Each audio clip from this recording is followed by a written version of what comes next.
Falar oi pro José ali. Tudo bem, José? Tudo jóia? Eu abro aqui daí. Com saudade de você, viu, José? Também estava com muita saudade da minha igreja. Faz tempo, né, que eu não vou para a igreja, eu tô com saudade. Ô, José, e você tá cuidando do Antônio? Eu tô. Tá mesmo? Você não briga com ele, não, né? Eu brigo às vezes. Quando ele vezes. faz alguma coisa errada, vou lá e eu... Antônio, o que você tá fazendo aí, rapaz? É agora aí. Agora.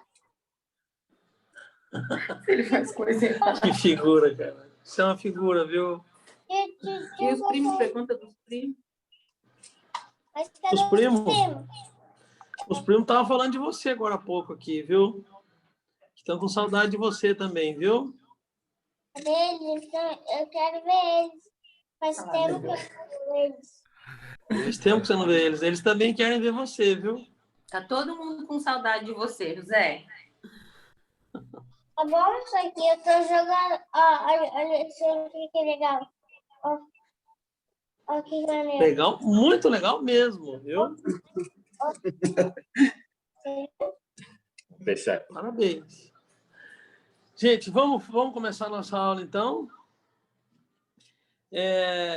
Nós estamos vendo a carta que Paulo escreve para o povo da Galácia. O povo da Galácia, na verdade, não era uma cidade, mas era uma região.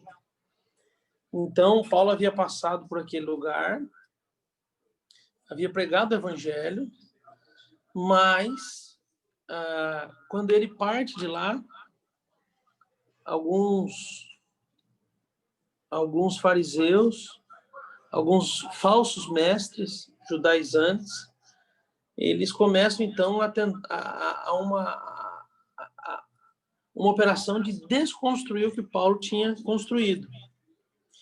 Então, eles começam a colocar em xeque, colocar em dúvida.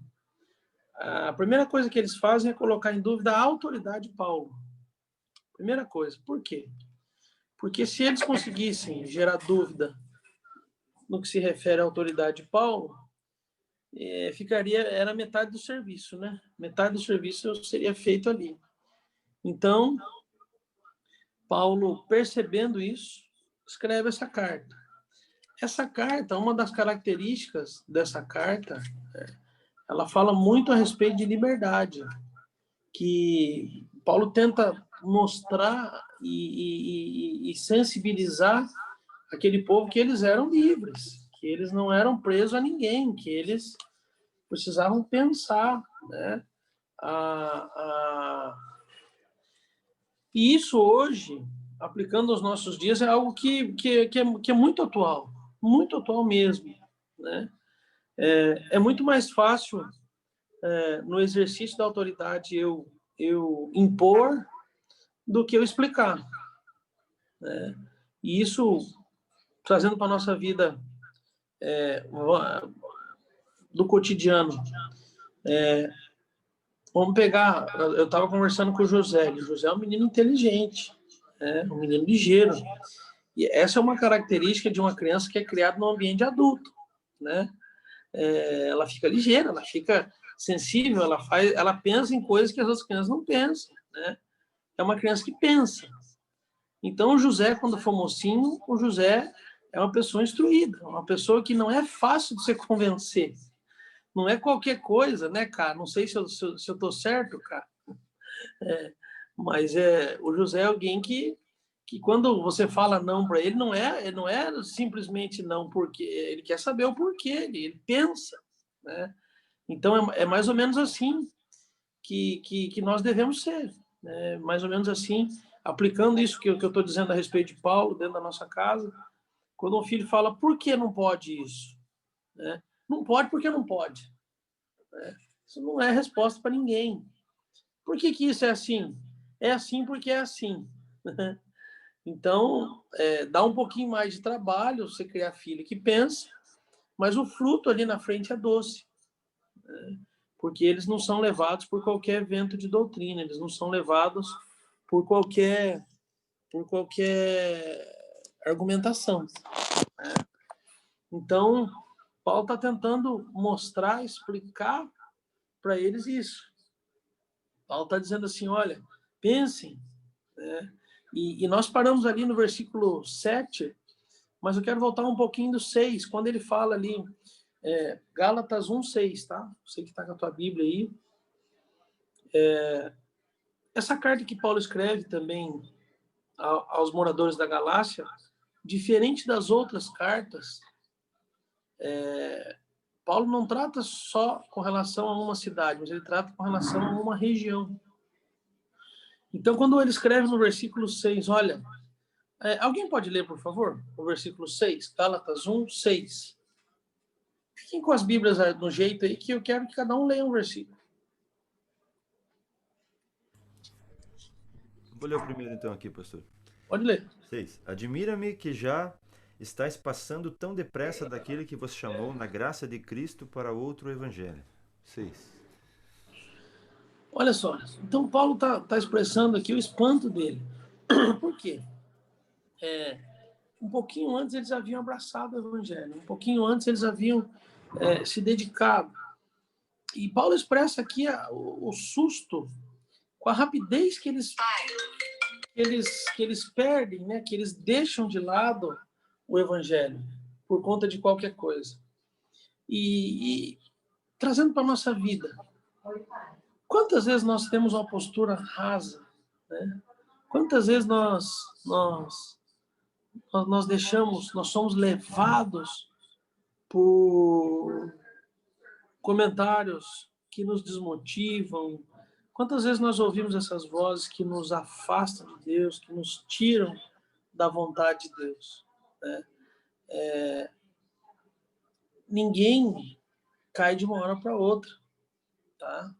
Nós vamos caindo, nós vamos perdendo a comunhão, nós vamos aceitando coisas que nós não aceitávamos, nós vamos cedendo a coisas que para nós, pouco tempo atrás, eram um absurdo, era coisas, né, que nós refutávamos, e hoje, né, pode ser que faça parte da nossa vida. Então, Paulo expressa aqui a braveza dele, o susto dele, dizendo, olha, eu estou muito surpreso, né, como passou tão depressa o evangelho pela vida de vocês. Então, Paulo que dá uma advertência, não chega a ser uma advertência, mas Paulo expressa aqui o susto dele. E isso serve para mim e para você, né? Como é que estão as nossas raízes? Qualquer coisinha que acontece, a gente já fica bicudo, a gente já deixa de lado o evangelho, a gente já, né, começa a murmurar, começa a encontrar razões para não estar, razões para não participar, né? Jesus deixa muito claro quando ele fala em João 15 que ele é a videira e nós somos os ramos, né? O que ele está querendo ensinar com isso? Ele está querendo ensinar que se o ramo não estiver ligado na videira, se o ramo não estiver recebendo a seiva da videira, ele morre. Ele morre. Então, como é que anda a tua vida? Como é que anda a minha vida diante de Deus? Nós vamos avançar. No verso 7, alguém pode ler, por favor?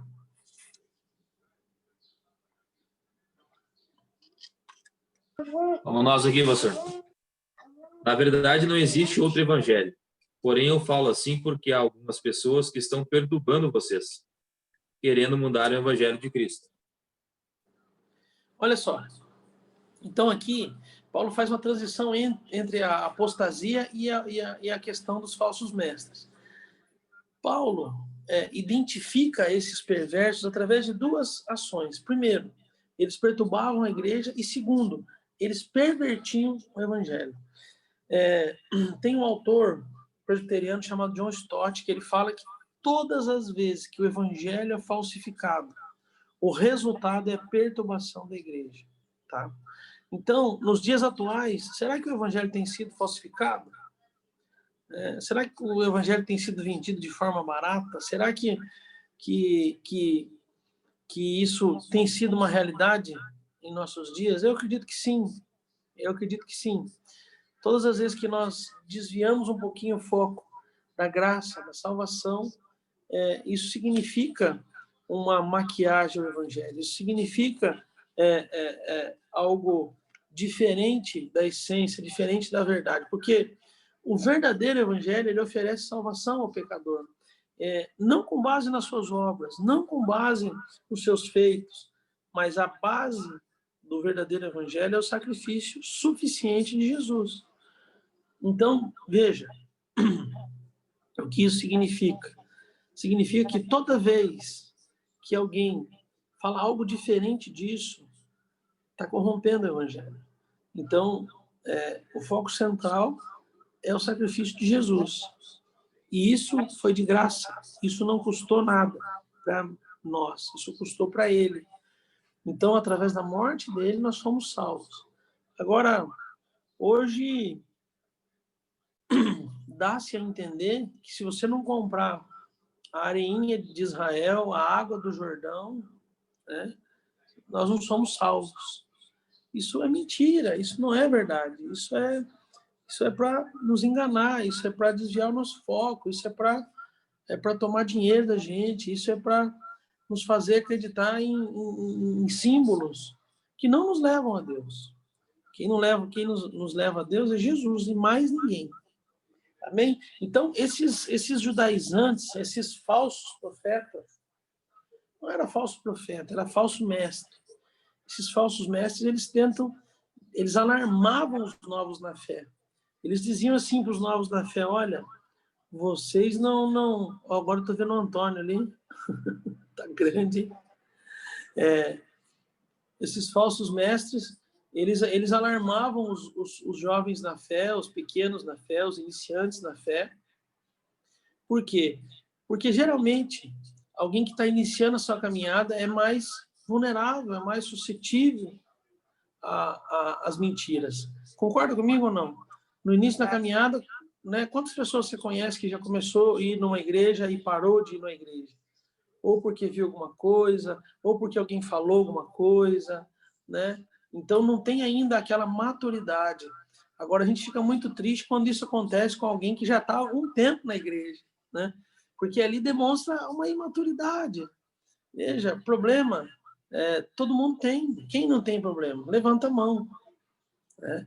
Esses dias, eu estava conversando com uma pessoa que veio até minha sala e falou assim: olha, eu não vou mais trabalhar com essa pessoa, porque essa pessoa não dá, e não tem jeito, e eu não quero mais trabalhar perto dessa pessoa. Tal. Eu falei: olha, como é que faz? Né? Você é casado? Sou casado. Eu falei assim: você já brigou com a sua esposa? Ele falou: já briguei com a minha esposa. Né? Você já brigou feio com a sua esposa? Já briguei feio com a minha esposa. Por que você está perguntando da minha esposa? Se o meu problema aqui no trabalho. Eu falei: não é porque você brigou com ela, né, que você deixa de amar, que você deixa de conviver. Imagine se todo mundo que briga com a esposa, né, tem uma discussão feia e vai embora de casa. Imagine se todo mundo que briga com o filho põe o filho para fora de casa. Né? Falei: calma, isso aqui vai passar. Então, não. Aí a pessoa começou a entender. Então, às vezes a gente não pensa, né? Nós queremos resolver as coisas do nosso jeito, da nossa forma, né? No ímpeto, na correria. Veja, tudo que chega corrido para você fazer, calma, tá? Porque geralmente quando a gente faz coisas rápidas, de forma acelerada, é onde a gente erra. Né? Eu costumo dizer isso. Quem está com pressa de comprar, paga mais caro. Quem está com pressa de vender, vende mais barato. Né? Então, por que às vezes a gente compra alguma coisa em 12, em 15 pagamentos? Né? Porque a gente quer aquilo, mas a gente não tem a disciplina de guardar dinheiro para comprar aquilo. Né?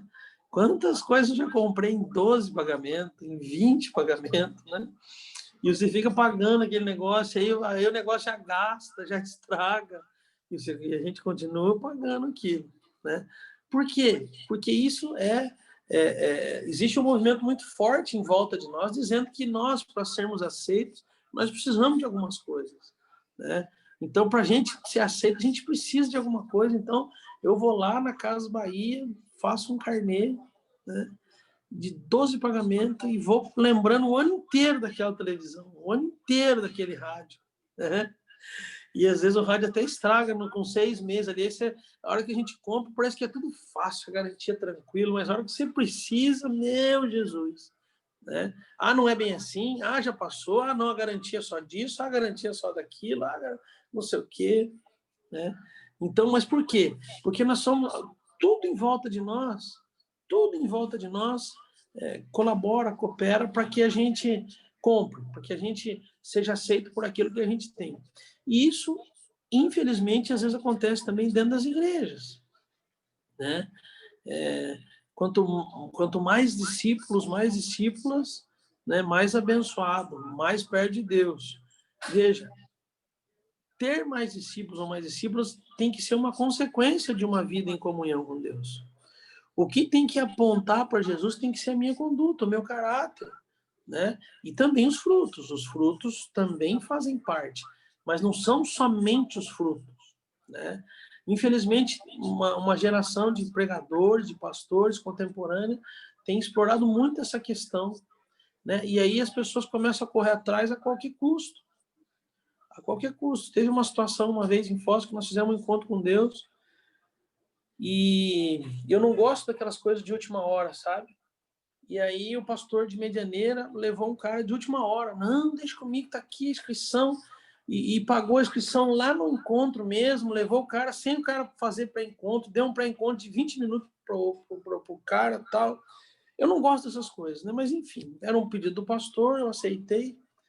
Saldo da história. Ou o Cláudio estava lá, né, Cláudio? Acho que o Cláudio lembra dessa história, né? E saldo desse jeitinho. O cara deu um escândalo lá, fingiu que estava endemoniado, agrediu algumas pessoas, não estava endemoniado, coisa nenhuma, né? Eu tive que pedir para o Egídio dar um golpe de jiu-jitsu no cara, entendeu? O Egídio teve que apagar o cara lá no encontro, porque o cara estava agressivo, né? Fingindo que estava endemoniado. Eu nunca vi endemoniado dar 3 tapinhas assim, para o Egídio parar de apertar o pescoço dele, né? O cara deu 3 tapinhas. E eu fiquei muito bravo naquela situação, né? Chamei o pastor que levou ele, chamei ele, falei, você está expulso do encontro, né? E algumas pessoas tentando, pedindo para que eu reconsiderasse aquilo. Mas, enfim, o que eu quero dizer para vocês, que as coisas, né, é na pressa, é na correria que a vida nossa anda para trás. É na pressa, é na correria que a gente decide errado. Então, Paulo está dizendo aqui para eles, olha, vocês já tiveram uma caminhada comigo, vocês me conhecem, não ouçam, não ajam no impulso, não tomem a decisão errada, calma, espera, né? Eu aprendi que quando a gente não sabe o que fazer, a gente não faz nada. Quando você não sabe o que fazer diante da situação, não faça nada, não decida, sabe? Se você está em dúvida, se muda de casa, não mude, calma, espera, porque a gente nunca pensa que a coisa pode piorar. Os nossos olhos sempre olham na perspectiva de melhorar, mas veja, a situação nunca está tão ruim que não possa piorar e nunca está tão boa que não possa melhorar. Entende? Então, a Bíblia nos ensina a ter a paz de Cristo como árbitro do nosso coração. Então, quem vai dizer se eu vou para a esquerda ou para a direita, se eu vou fazer isso ou aquilo, se eu vou mudar de cidade, se eu vou mudar de rua, se eu vou mudar de casa, tem que ser a paz de Cristo. Tá? Tem que ser a paz de Cristo. E aí no verso 8, 9 e 10, olha o que Paulo fala. Alguém leia, por favor. Gálatas 1, 8, 9 e 10.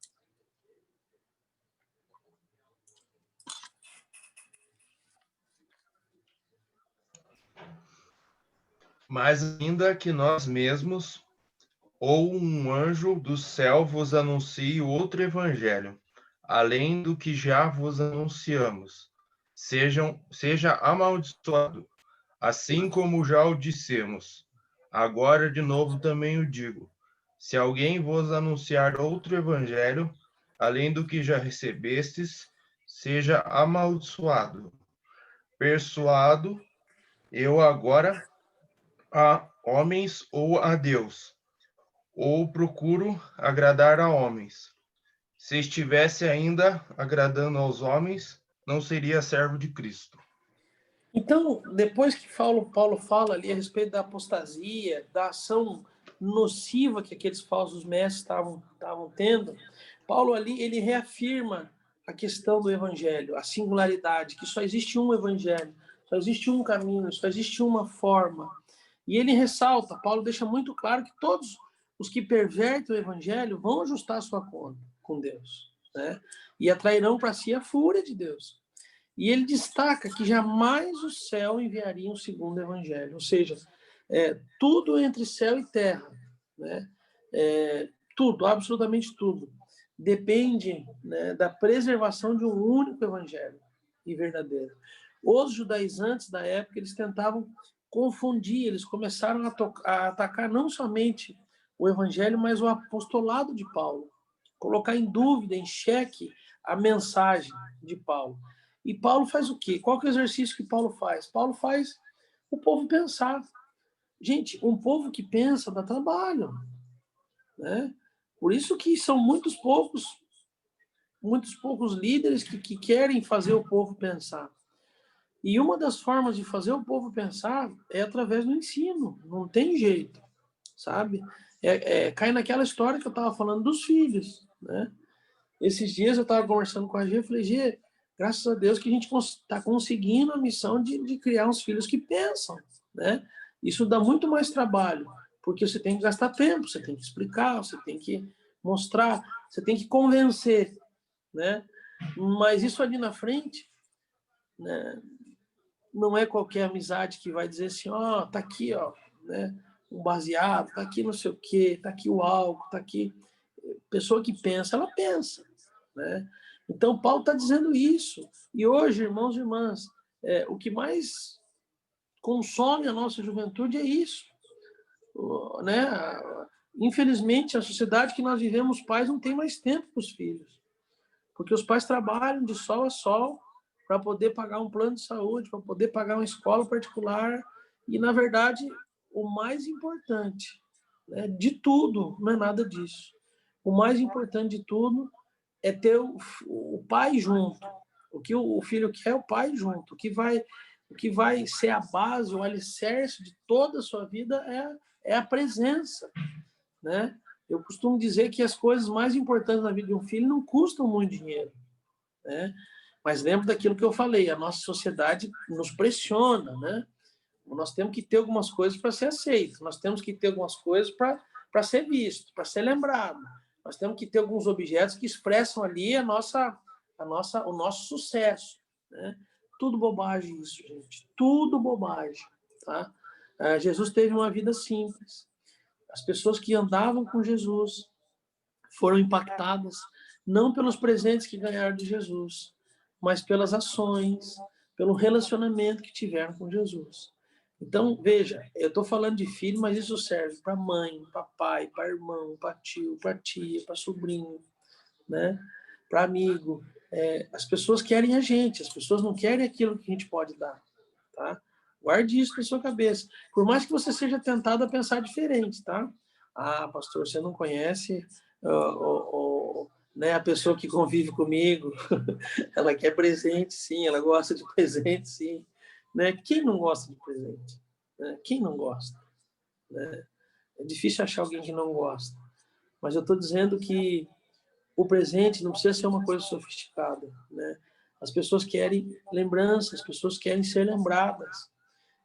Outro dia eu fui muito impactado, né? Fui muito constrangido com a ação de um amigo, que eu tinha uma reunião com ele, e eu cheguei para a reunião com ele, e eu liguei para ele, era no início da tarde, falei, olha, podemos conversar umas 4 horas? Ele falou, não, tem que ser às 5h30, porque eu vou atender um grupo de pessoas aqui, vou fazer um café aqui. Falei, então eu passo aí às 6 horas. E 6 horas eu cheguei.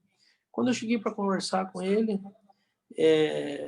entrei na sala dele, tinha um pratinho assim, com guardanapo por cima, e ele falou, ó, senta ali, teu lugar é ali. Eu falei, por quê? Ele falou, porque eu separei para você esse pratinho, nós tomamos um café, E eu separei esse pratinho para você aqui, tem 2 pãezinhos aqui e tem 2 docinhos que eu guardei para você. E naquela garrafa ali, eu pedi para deixar a garrafa ali para você tomar um café e tal.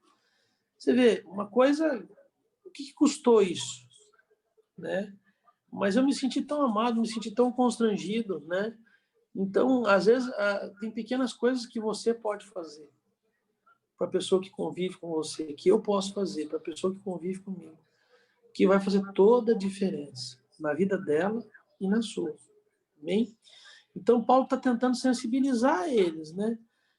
Dizer, olha, esse povo está se aproximando de vocês, não é para ajudar, mas é para atrapalhar. Vocês estiveram com eles a vida toda. Eu passei por aí, né? E olha quanta coisa aconteceu na vida de vocês. E com isso, Paulo também nos ensina, irmãos e irmãs, que tem algumas pessoas na vida da gente que chegam na nossa vida para buscar alguma coisa. Tá? E também tem pessoas que fazem parte da nossa vida que chegam para trazer. Né? Enquanto eu falo aqui, eu acho que a tua mente deve estar trabalhando aí, né? Deve estar imaginando pessoas que têm ido buscar alguma coisa aí na sua casa. E quando eu digo buscar, nem sei, eu não estou falando de evangelho, não estou falando de coisa boa, não. Eu estou dizendo que tem pessoas que nos sugam, tem pessoas que nos atrapalham, tem pessoas que nos fazem tropeçar, tem pessoas que dão conselho ruim. Então, são pessoas, existem pessoas na nossa vida que verdadeiramente são enviadas das trevas, sabe? Para destruir o que Deus está fazendo na nossa vida, para gerar confusão no nosso coração, para nos afastar de Deus, para dizer que isso não vale a pena, que olha aí, fulano está fazendo isso e tem prosperado. Né? Eu não estou falando de pessoas que vão buscar o evangelho, não. Estou falando de pessoas que vão destruir o que Deus está fazendo. Tá? Geralmente Deus usa pessoas para nos abençoar. Né? E geralmente o diabo também usa pessoas para nos destruir. Sabe? Então fique esperto, fique atento. A luta que Paulo está tendo aqui é de abrir os olhos daquele povo e dizer assim, olha, acordem, porque eles estão querendo enganar vocês. E quem são esses falsos judaizantes nos dias de hoje? Né? Às vezes pode ser um familiar, pode ser um parente, pode ser, infelizmente, às vezes até algum irmão, alguma irmã da igreja. Né? Então, Paulo tenta explicar isso para eles. Né? Paulo tenta abrir os olhos deles. Aí no verso 11, 12 e 13, na verdade no verso 11 e 12, Paulo encerra esse assunto. Ele diz assim, mas informo a vocês, irmãos, que o evangelho por mim anunciado não é mensagem humana, porque eu não recebi de ser humano algum, nem me foi ensinado, mas eu recebi mediante revelação de Jesus Cristo. Paulo passa, então, da motivação do evangelho para a origem. O que isso significa? Né? Mais uma vez, ele defende o evangelho que ele prega. E ele mostra ali convicção que só existe um evangelho, que não é segundo o homem, e não foi aprendido de homem algum. E aí ele dá uma cutucada na lei de Moisés. Né? Então, nem a fonte, nem o método se inspiram em homens. É o evangelho que vem direto do céu. E no verso 12, Paulo encerra, então, esse assunto. Paulo encerra essa defesa que ele faz com relação às críticas dos falsos mestres judaizantes. Aí no verso 13, alguém pode ler, por favor? Pode ler. Porque ouviste qual foi o meu proceder outrora no judaísmo, como sobremaneira persegui eu a igreja de Deus, e a devastei. Aí Paulo começa aqui a defender o seu apostolado. Né? Eles batiam muito forte que Paulo não era um apóstolo genuíno. Eles diziam assim, repetidamente, eles afirmavam que o evangelho pregado por Paulo era um evangelho de segunda, que Paulo não tinha autoridade que os apóstolos tinham. Então, eu não sei se isso já aconteceu com você, mas em algum momento você já foi colocado em xeque a tua a tua conduta, a tua comunhão, né? Você já foi acusado de não ser um cristão genuíno? Alguém algum dia, algum momento já disse assim para você, você não vive o que você prega, né? Ou alguém disse assim para você, ah, você falou isso lá na igreja, no estudo, na pregação, no discipulado, e você está fazendo completamente o oposto disso, né? Não sei se você já ouviu isso, né? Eu já ouvi algumas vezes já, né? Mas por que que a gente ouve? Geralmente isso vem na nossa vida para nos ferir, para nos machucar, para nos ofender, para nos agredir, né? E é exatamente isso que fizeram com Paulo. E geralmente isso parte de pessoas próximas da gente, né? Porque quem está um pouquinho mais longe não tem essa coragem, mas quem está mais perto tem, né? E é uma coisa muito ruim de se ouvir, tá? Não é uma coisa legal de ouvir, não. Porque muitas vezes isso é feito de forma leviana, muitas vezes isso é feito de forma covarde, né? E quem nos julga é Deus. Quem sabe o que está, quem esquadrinha o nosso coração é Deus. Então, Paulo, ele afirma, ele começa o verso 13 dizendo, né? Porque vocês ouviram qual foi no passado o meu modo de agir no judaísmo, como forma violenta, eu perseguia a igreja de Deus e procurava destruí-la. Então, Paulo começa a fazer o povo pensar. Paulo está dizendo assim, olha, vocês viram o que eu fazia? Vocês viram como eu perseguia? Vocês viram como eu estava cego?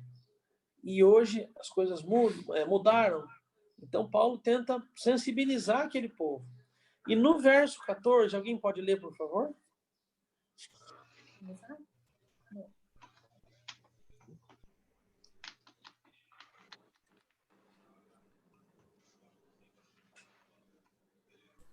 Vou ler o 14 então novamente, pastor. E na minha nação, quanto ao judaísmo, avantajava-me a muitos da minha idade, sendo extremamente zeloso das tradições de meu país.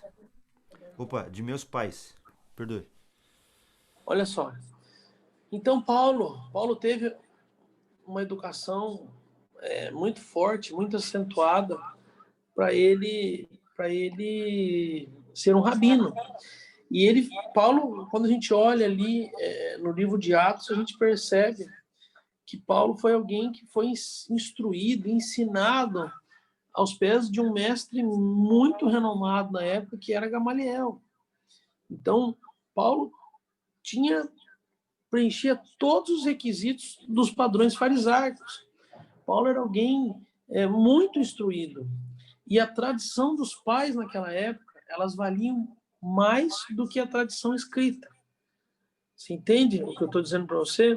Naquela época não valia muito mais o que o pai ensinava para o filho do que o filho aprendia fora de casa. Então, você vê que a Bíblia ela é atemporal, né? Isso deveria ser aplicado em nossos dias e não é, né? O exemplo tem que vir dentro de casa. Eu não posso dizer para os meus filhos fazer uma coisa que eu não faço, né? Então, a tradição oral era muito forte naquela época. Então, e a tradição oral ainda existe nos nossos dias, tá? Apesar dela ter enfraquecido, mas ela existe. Quantas coisas você aprendeu com seu pai, com seu avô, né? E o seu pai aprendeu com o seu avô, e o seu avô aprendeu com o seu bisavô. É uma tradição que vai passando, né, de pai para filho, que vão contando a história. Então, Paulo invoca isso. Paulo está dizendo assim, olha, quanto ao judaísmo, eu levo vantagem. Esses falsos judaizantes, esses falsos mestres aí que estão falando para vocês, eles são pequenininhos perto de mim. Eu tenho conhecimento muito maior do que eles. Não ouçam eles. Não ouçam. Porque eu preencho todos os requisitos. E o interessante de Paulo é que quando Paulo fala da vida dele, isso ele faz de forma pontual, nunca é visando a glória, nunca é visando o reconhecimento. Paulo nunca mostrou o currículo dele. Paulo mostrava o currículo dele e os diplomas quando era para exaltar a Deus, quando era para mostrar que tudo aquilo que ele havia construído não valia nada para ele diante daquilo que Jesus havia feito em sua vida. Então, Paulo, conhecendo a cultura, conhecendo, né, os padrões, ele invoca isso. Ele diz, olha, na minha nação, quanto ao judaísmo, eu sempre levei vantagem sobre muitos, né? E sempre fui zeloso. Ele termina o verso 14 dizendo isso. Sempre extremamente zeloso nas tradições de meus pais, né? Então ele está dizendo assim, eu não quero que vocês enterrem aquilo que vocês aprenderam. O que eu estou falando para vocês aqui é algo novo, é algo diferente. Eu sempre respeitei e continuo respeitando a tradição dos meus pais. E aqui entra um ponto muito importante, tá? Muitas vezes nós queremos socar goela abaixo o evangelho nas pessoas. Muitas vezes nós queremos trazer as pessoas a qualquer custo para a nossa igreja. E isso não é bom. Isso não é bom. Sabe, nós precisamos enxergar o que as pessoas têm de bom onde elas estão. Nós precisamos enxergar, né, dentro de outras denominações, coisas boas. Nós precisamos enxergar que não existe salvação só onde nós estamos, né? Paulo está dizendo isso. Paulo respeita a história das pessoas. Quantos líderes hoje oprimem suas ovelhas, né, desrespeitando o passado, desrespeitando a história, né? Quantos casos terríveis, né? Quantas histórias tristes eu já fiquei sabendo de líderes que proibiam suas ovelhas de ir em determinado lugar, que proibia de ir uma vez uma pessoa foi convidada para ir num batismo na igreja católica e o líder proibiu de ir, dizendo que não podia ir, né? Desculpa, isso para mim é absurdo, né? O maior dos mandamentos é o amor, e eu acho que o amor é a maior ferramenta de alcance do evangelho. No verso 15 e 16, Paulo fala da sua conversão. Ele diz lá, mas quando Deus, que me separou antes de eu nascer e me chamou pela sua graça, achou por bem revelar seu Filho em mim, para que eu pregasse entre os gentios. Não fui imediatamente consultar outras pessoas, né? Depois de falar do passado dele, Paulo começa a tratar do presente. Então, Paulo explica que a maior transformação da vida dele não teve interferência humana, nem dos judeus e nem da igreja, né? Mas sim foi uma experiência direta dele com o próprio Jesus. E mais uma vez Paulo defende o seu apostolado. Por que Paulo fala isso? Porque Paulo era questionado. Paulo não conviveu com Jesus, tá? Paulo, ele não apesar da gente às vezes achar, Paulo não foi aquele apóstolo que Jesus disse assim, né? Eu te nomeio como meu apóstolo. Mas é através da sua experiência, através do que Jesus fez direto para ele, né? Não na frente de pessoas, mas na vida dele, no particular com ele.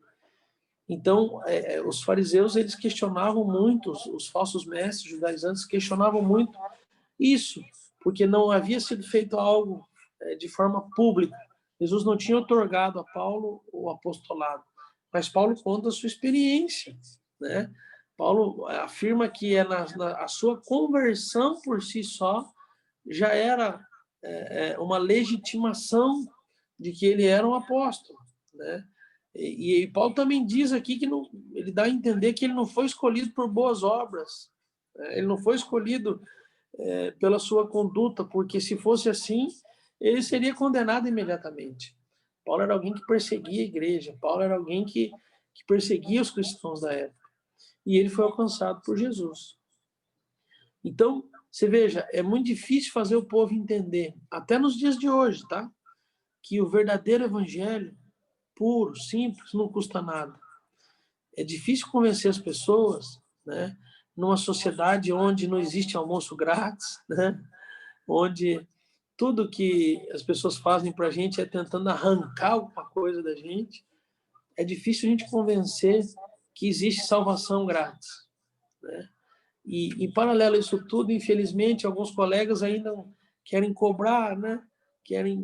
Falam exacerbadamente a respeito de dízimo, de oferta, disso, daquilo, de toalha, de crucifixo, de areia, de tijolo, de tudo, né? Então, isso, eu acredito que algumas pessoas, até de forma involuntária, prestam desserviço ao cristianismo, ao evangelho. Porque o verdadeiro evangelho é de graça. É de graça. Não custa nada. Paulo era alguém que perseguia e teve um encontro com Jesus e muda sua vida a partir dali. Então, qual é o custo disso? Zero, né?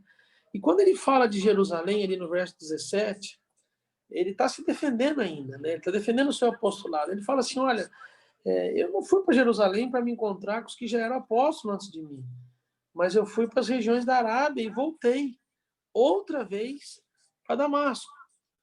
Passados, no verso 18, nós vamos até o 24 agora. Passados 3 anos, fui a Jerusalém para me encontrar com Cefas e fiquei 15 dias com ele. E não vi outro dos apóstolos a não ser Tiago, o irmão do Senhor. Ora, a respeito do que estou escrevendo a vocês, afirmo diante de Deus que não estou mentindo. Depois fui para as regiões da Síria e da Cilícia.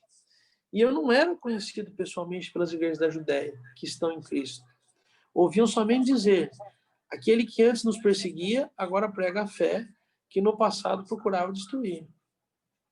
Aí no verso 24 ele termina dizendo assim, glorificavam a Deus a meu respeito. Então Paulo havia sido um fariseu, que buscava agradar a Deus pela sua justiça própria. O que é a justiça própria, né? É aquilo que eu acho que é justo, né? Quantas coisas na vida do meu irmão, da minha irmã, que eu acho que é justo, né? Então, a justiça própria é algo terrível, é algo que destrói relacionamento, casamento, relação de pai com filho, destrói ministério, né? A pessoa, não, tem que ser assim, tem que ser assim, tem que ser assim a qualquer custo, tem que ser... Não, se não for assim, eu vou largar, eu vou me separar, se não for assim, eu vou sair de casa, se não for assim, eu vou trocar de igreja, se não for assim, eu vou entregar meu ministério. Isso é justiça própria. Paulo está dizendo assim, olha, eu era alguém dessa forma, eu era alguém que pensava dessa forma, né? E eu mudei. E ele diz também que ele acreditava ser aceito por Deus pela religiosidade, né? O fato dele entregar alguma coisa para Deus, o seu tempo, então isso gerava um aceite da parte de Deus, o que também, né, é um absurdo. Deus, veja, Deus não deixa de te amar, meu irmão, minha irmã, entenda isso. Quando você passa 3 domingos sem ir na igreja, Deus não vai te amar menos por isso, tá? A gente fala que entende, mas não entende isso, tá? A gente fala que sabe, mas não sabe, tá? Porque lá no fundinho a gente acha que Deus ama menos nós. Lá no fundinho a gente acha que Deus se esqueceu de nós, né? A gente pega firme com Deus ali, dá uma agarrada firme e fala, Deus, agora pronto, agora eu agarrei firme. Pode fazer o milagre, né? É como se a gente tivesse o controle das ações de Deus na nossa vida, né? Até algumas pessoas determinam as coisas para Deus. Eu determino, né? Eu determino o quê? Quem é você na hora do dia? Quem sou eu na hora do dia? Quem somos nós para determinar alguma coisa para Deus, né? Nós não temos autoridade para determinar nem as coisas para nós mesmos, vamos determinar as coisas para Deus. Então, o que acontece? Paulo afirma nesse texto, nesse final do capítulo 1, que por conta do seu auto-engano, né, de acreditar nas obras, de acreditar na salvação pelas obras, que ele perseguiu a igreja, que ele tentou devastar a igreja, né? E depois da sua conversão, Paulo passa 3 anos na Arábia fazendo o quê? Né? Fazendo um seminário intensivo a respeito de Jesus. Paulo passa 3 anos estudando sobre Jesus, né? Para você ter uma ideia, a Arábia ficava ali mais ou menos 300 quilômetros, um pouquinho mais de 300 quilômetros de Jerusalém. Então, Paulo sai do lugar onde ele está e ele vai para um deserto, né? Ele não vai para uma metrópole, ele vai para um deserto. E nesse deserto, Paulo tem uma comunhão com Deus. Ao invés, né, de uma comunicação com homens, Paulo se isola um pouquinho. Por isso que é importante, em alguns momentos na vida da gente, de estar sozinho com Deus. Eu não sei o que você gosta de fazer, eu não sei quais são os teus hobbies, eu não sei se você gosta de caminhar, fazer exercício, enfim, né? Mas sabe aquela hora que você está sozinho ali, que às vezes você chora diante de Deus, é importantíssimo esses momentos. Paulo tem um tempo desse, de 3 anos ali com Deus, né? E interessante é que pelo fato de Jesus ter passado aproximadamente ali 3 anos treinando os apóstolos, agora, né, investe 3 anos em Paulo, né? Porque Paulo foi um apóstolo chamado fora do tempo, fora de tempo, né?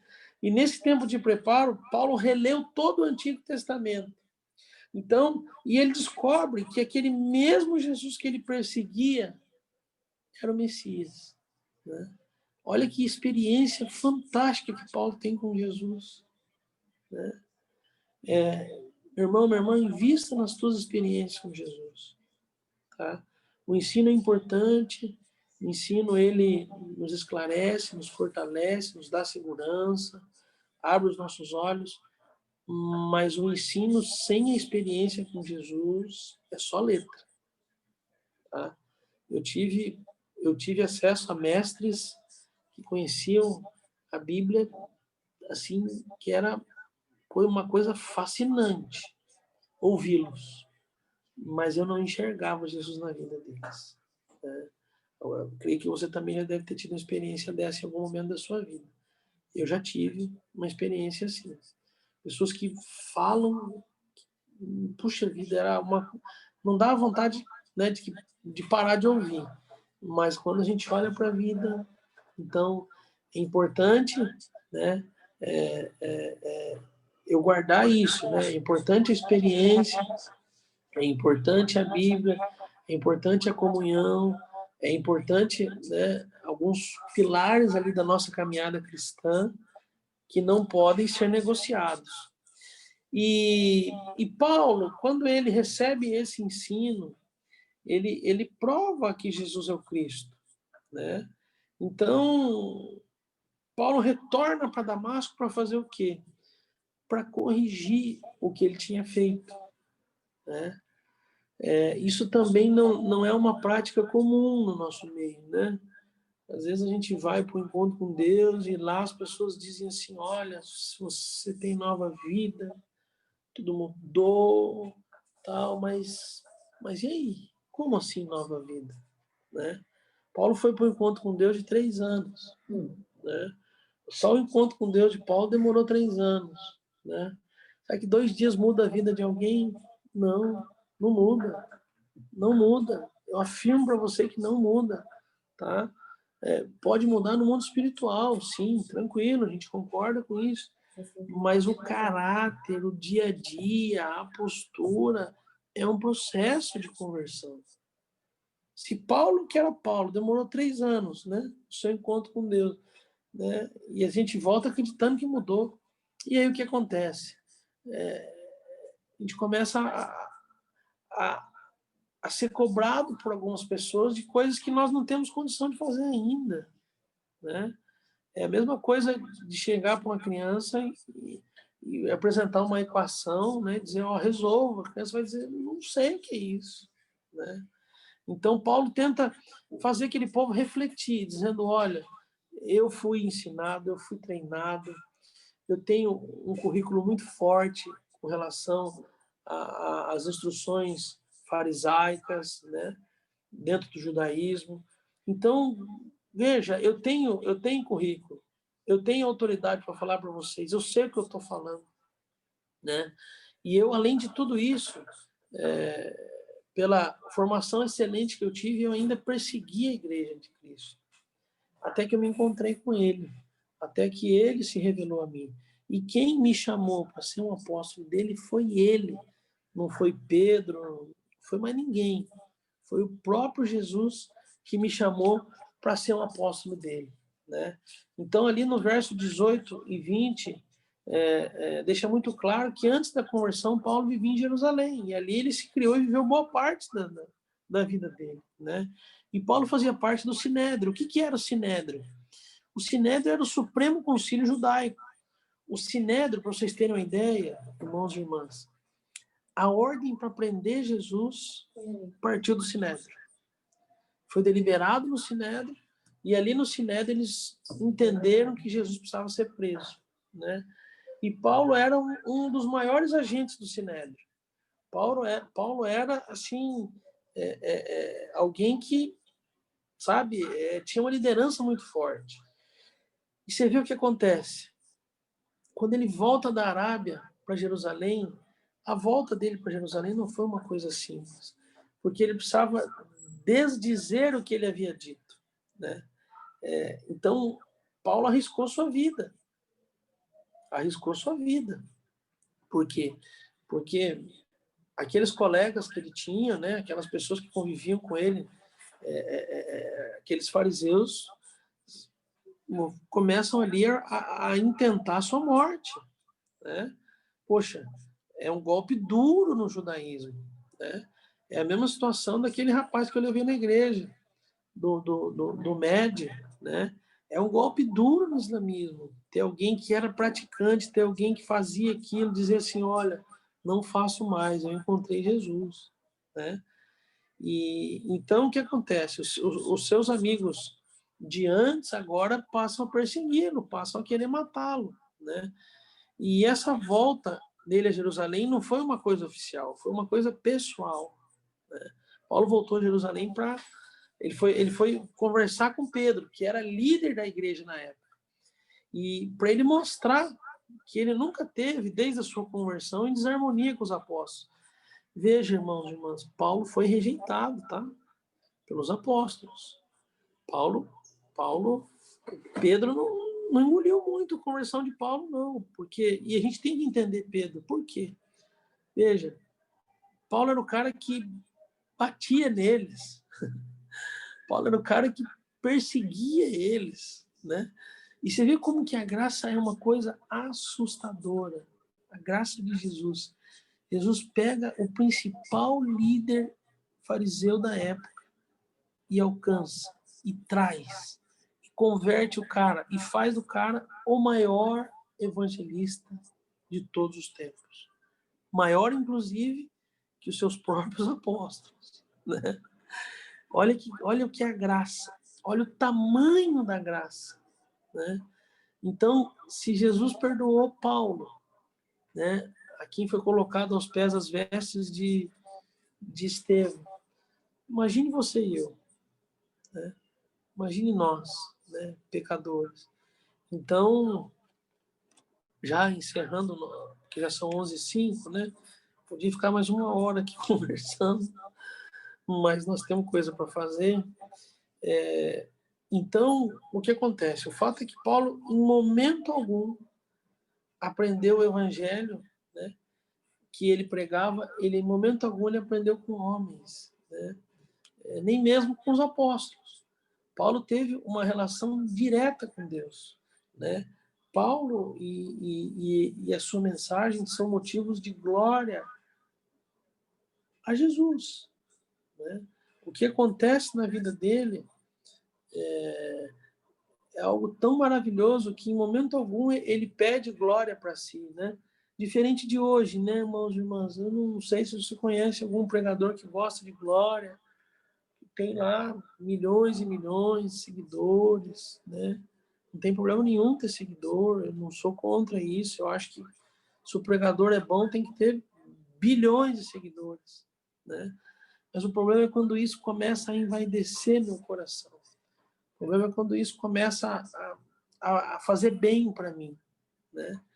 E Paulo, então, por onde ele passava, as igrejas que Paulo passou, que Paulo construiu, que Paulo edificou, elas não edificavam a Paulo, o nome de Paulo. Elas edificavam a Jesus. Elas edificavam a Deus, né? Então, isso fica um recado muito claro para você e para mim nessa manhã. Tudo aquilo que eu e você fazemos em favor do Evangelho, não pode ser buscando glória para nós, não pode ser buscando sucesso, reconhecimento particular, mas tudo que a gente faz tem que apontar para Jesus, né? Então, as igrejas glorificavam a Paulo, a Deus, né? E não a Paulo. Em momento algum glorificavam a Paulo.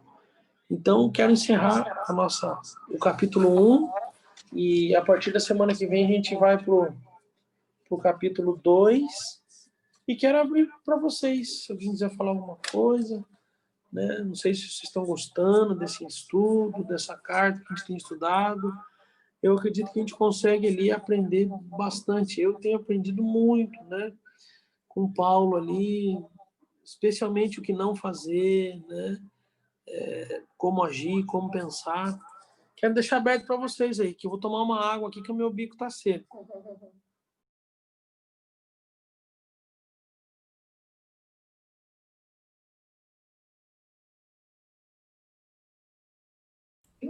Tá abrindo para todos aí, pastor.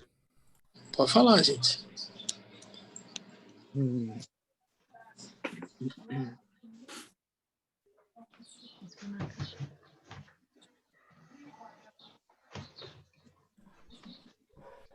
Algo interessante que a gente estava conversando aqui, o André, enquanto o senhor estava dividindo conosco aí, a questão da Bíblia ela ser dividida de forma oral, né, antes, nos primórdios lá. E é incrível o quanto a cultura fala forte nisso. A nossa cultura hoje, ela está baseada muito nisso aqui, né? Ela está baseada muito no imediatismo, no instantâneo, no rápido. E dentro da nossa realidade de mundo hoje, com eletrônica, com eletricidade, vamos assim dizer, todas essas coisas que nos beneficiam, que nos abençoam, que nos ajudam nas nossas funções, inclusive são pilares para trabalhos, para funções, para empresas, acaba nos distanciando dessa realidade próxima da cultura oral na nossa casa com os filhos. Eu falo isso porque até a André sabe disso, né? Eu gosto quando acaba a luz aqui em casa. Porque quando acaba a luz aqui em casa, a gente se aproxima. A gente não fica com o celular na mão. A gente não fica verificando mensagem. A gente fica próximo. Primeiro porque a iluminação fica só onde a gente está. E isso é uma forte declaração de que quando Jesus está naquela casa, naquele local, as pessoas se aproximam dele.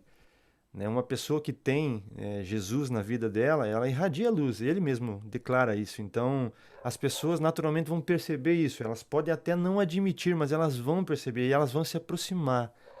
Então, eu gosto quando acaba a luz aqui em casa, que a gente consegue ficar perto, a gente divide uma situação, a gente começa a cantar uma música, joga um joguinho, alguma coisa, um passatempo próximo, todos juntos.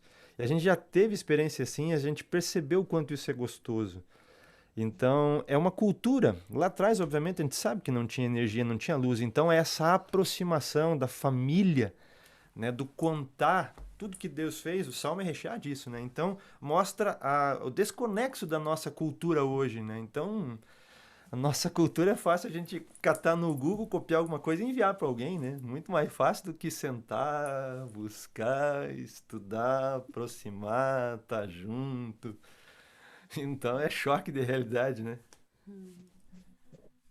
É isso mesmo, Leandro. É muito mais fácil, né, a gente se encontrar só na hora dos cultos, né, do que participar de uma escola dominical.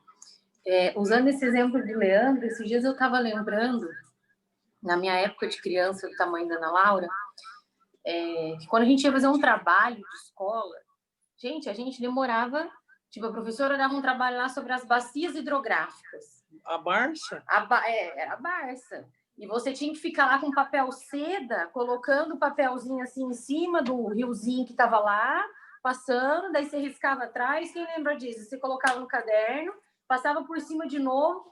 Tinha todo um processo para você poder montar o trabalho. Então, assim, é um trabalho... Eu falo de bacia hidrográfica porque esse é um que me marcou muito, que a professora deu uns 3 meses assim, para fazer. Então, toda noite minha mãe chegava do trabalho e a gente ia procurar nos livros o que tinha. E a minha mãe atendia muitas pessoas de fora, porque ela trabalhava na Receita Federal. Então, foi muito legal isso, porque algumas pessoas traziam, se tinha alguma coisa diferente, ou um desenho para minha mãe, para complementar esse meu trabalho. A gente montou numa pasta, assim, todo, mas era todo um processo. É igual a gente falou, hoje eu quero saber o nome de um rio, eu coloco lá, rio não sei o quê, na internet. Não tem mais um processo para você descobrir isso. Na verdade, o processo tem, mas Não, mudou, né? ele mudou, entendeu? Mas assim, como é gostoso você passar por todas essas outras etapas. Hoje é um imediatismo. Mas é gostoso para nós que somos velhos. É gostoso para nós. Davi já falou aqui, para vocês. Veja, é isso que nós temos que entender. Mas por que eu estou falando tudo isso? Vou chegar agora na conclusão. Muitas vezes a gente quer passar por alguns processos com Jesus que tem que ser a moda Barça antiga, que não pode ser só um clique. Que você tem que passar, que você tem que remoer, que você tem que pensar, que você tem que buscar, que você tem que esperar o que ele vai falar. Não tem atalho. Porque hoje assim, eu acho que é isso. Aí faz aquele, não, porque tem que ser agora isso. E a gente sofre por quê? Porque a gente não para, não senta e não espera o que Deus quer trabalhar. Exato. Então, assim, a gente precisa muitas vezes lembrar essa coisa de hoje é muito bom? Lógico que é muito bom.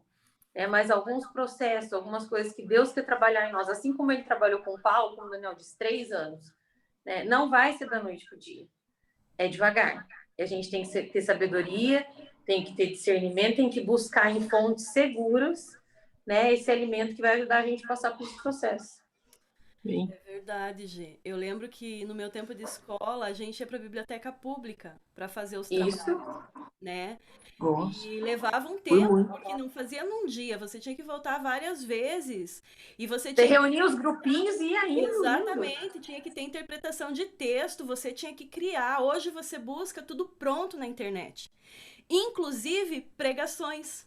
Ninguém mais lê a palavra. Não é que ninguém mais lê, muitos não leem a palavra e buscam as pregações prontas, que já estão na internet. Aquilo que Deus falou com aquela pessoa e não com a gente. Exatamente. E o pior de tudo, então vamos falar isso para nós encerrar, que nosso horário extrapolou. O pior de tudo não é nem você buscar aí. O pior de tudo é você não dar a fonte e nem o crédito. Porque não tem problema nenhum você ler aquela palavra e falar o seu coração, se você compartilhar com alguém e falar assim, olha, gente, fulano de tal, hoje o Daniel ministrou sobre isso ministrou meu coração, então eu quero compartilhar com vocês a palavra do Daniel que ministrou a minha vida. Agora a pessoa digita lá, põe a roupa de crente, vai pro púlpito, como se ela tivesse preparado aquela palavra maravilhosa. Acho que isso é pior. Esse suco de laranja que eu entreguei para vocês hoje aqui, ó. Eu fui comprar a laranja, lavei a laranja, cortei a laranja, espremi a laranja. Viu se estava doce? Viu se estava doce? Se tivesse alguma laranjinha estragada, eu não teria oferecido, não, viu? Então, 100% do que eu passar aqui, tá? Nasce aqui, tá? E quando tiver alguma coisa, né? Eu acho interessante compartilhar com vocês a fonte, né? A minha fonte de estudo, né? Os livros que eu estudo.